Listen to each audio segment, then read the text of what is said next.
Attention, we interrupt your regularly scheduled program for this truth update. Welcome to You Were Warned. Well, after doing some research, I've come to the conclusion that the James Holmes incident is nothing more than a staged event. Now, I believe this for two reasons. Reason number one, this is to get the American people to jump on board for restrictive gun control as proposed by the United Nations due to the Small Arms Treaty. It should be well documented that when a government wants to get its people to go along with something that they usually normally wouldn't endorse or normally wouldn't embrace, the government will use fear to get the people to go along with it. It's called problem reaction solution, or the Hegelian dialectic. Anyway, when people are fearful enough, they'll do what you say. So this incident falls in line with the motive that the UN is trying to accomplish, which is take our Second Amendment rights away and take our guns away. Now, why is this a problem? Because if you go back in history, you'll know that any dictator that proposed a small arms treaty and succeeded with it and was able to steal guns away from their citizens, they ended up killing them afterwards. Here's some proof, and you can look this up yourself, but Hitler killed over 12 million people when he disarmed Germany. Mao Zedong disarmed the people of China and killed over 60 million. Stalin disarmed the people of the Soviet Union and killed 6 million. Now, there's plenty of documents, but I'm not going to go through the whole list. You do your research and you confirm this for yourself. But if this were to go down, how many do you think President Barry would kill if this happened? Just think about that for a second. And luckily for the time being, the treaty was shelved. However, this doesn't mean that the war is won. That what will end up happening is they might push through another bill and then hide it in some kind of clause. So make sure you watch out. Keep a lookout for that. Okay, here's reason number two, and probably even more urgent and important than the first reason.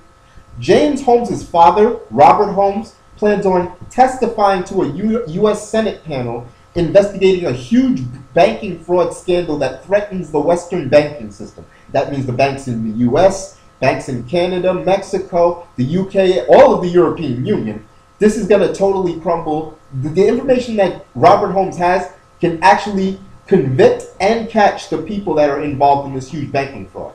When you have some time, look up the Libor banking fraud. That's Libor banking fraud. You'll get a lot of good information there. But anyway, as it turns out, this guy, Robert Holmes, has some information on trillions with a T, trillions of hidden dollars, and the banking accounts that this money ended up in. The names of the guys, these include U.S. congressmen, people at the Federal Reserve, and high-ranking officials in the European Union. And what's more important, like I said before, Robert Holmes can name names. He knows who owns the accounts, how much money they receive. So this is big. So a lot of people in high places have a lot to lose if this information gets out. So I have reason to believe that John Holmes was completely set up and he was a patsy and did not kill anybody. Now, a lot of people probably thinking, oh, you're just a conspiracy theorist, you're crazy. Well, just take your head out of your ass and put down the remote. You can watch Dancing with the Stars next week. Because this is very important, because you're not going to hear this on the regular news. There's some questions that people should be asking before they decide to believe the official story of this Batman Colorado shooting. And the main question they should be asking is, who is benefiting from all of this? So I have a list of questions that people should be asking. First of all, number one, where did he get all the equipment and where did he get the money to finance all of this? You see, it says according to CBS, Holmes apparently had one rifle, 2 handguns, a knife, a bulletproof vest, a ballistic helmet, a gas device, a gas mask, military SWAT clothing, and unidentified explosives.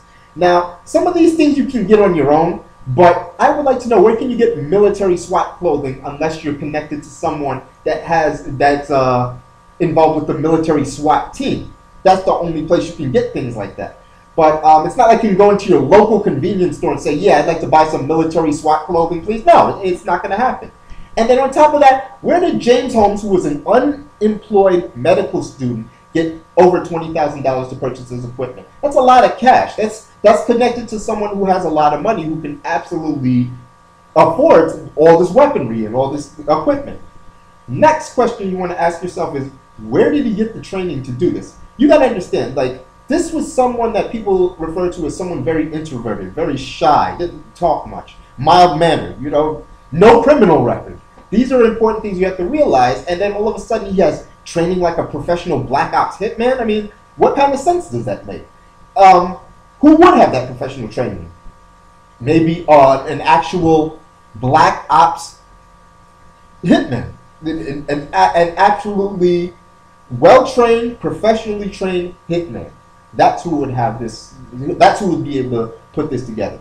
Think about it this way: the hitman threw a gas canister into the auditorium, and then fires a shot in the air to get people to stand up so he can get easy targets. People don't think about things like that, but that's not the work of someone who is untrained, who doesn't have military training.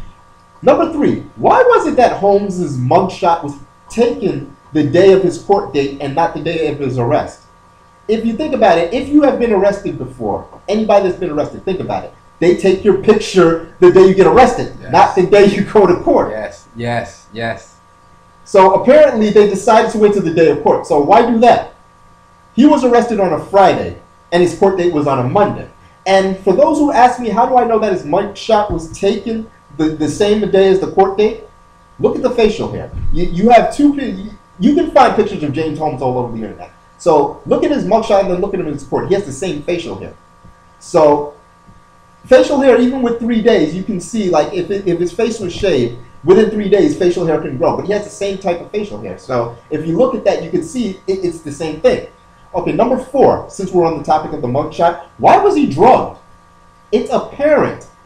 If you look at his eyes and you look at his actions in the courtroom, it was apparent he was drugged, like as if he didn't know where he was. So, and there were serious drugs. Look at him in his eyes. The guy is tanked. He was given something to keep him docile and obedient so he wouldn't be a threat. Even if this guy wanted to defend himself, if he tried his damnedest to defend himself, he wouldn't be able to. He was drugged. So maybe at that point, think about it. If James Holmes was sober enough, wouldn't he say, what's going on? What am I doing here? Why am I in court? Why am I in an orange jumpsuit?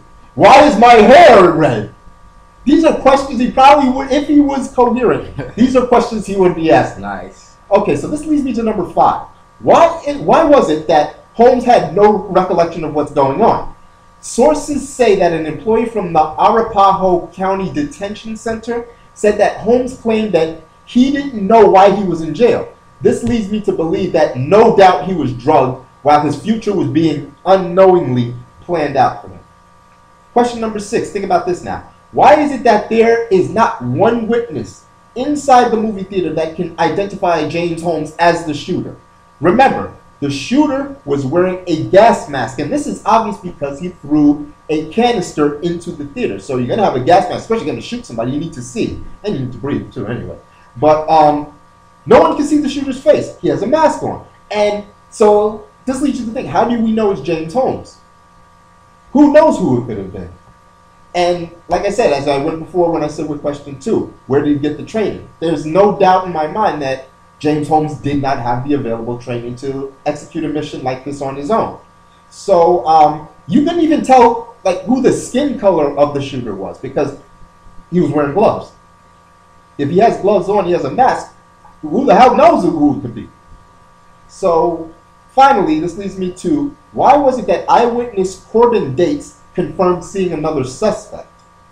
Corbin Dates told CNN, this comes from mainstream media now, saying that, I noticed that a person came up to the front row, the front right seat, sat down, and as the credits were going, it looked like he got a phone call. He went toward the emergency exit doorway, and he seemed like he pried it open, or probably did not let it latch all the way, end quote. Now, Corbin also said, the person seemed to be signaling somebody or looking for somebody to come his way. As soon as the movie started, somebody came in all black, gas mask, armor, and threw a gas can into the audience, and it went off. And then there were gunshots that took place. So you can come to this conclusion that there were 2 suspects involved, and that neither one of them were James Holmes.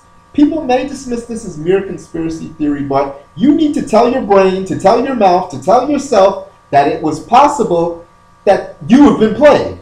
So when you go back to your happy little slave, when you go back to being the happy little slave that the powers that be want you to be, work your job, pay your taxes, and watch your TV, think about this. James Holmes could have been you. You were warned. Very well said, bro. I like that. Yes, sir. Yes, sir. I know I slipped up a little bit. I'm going to try and edit that.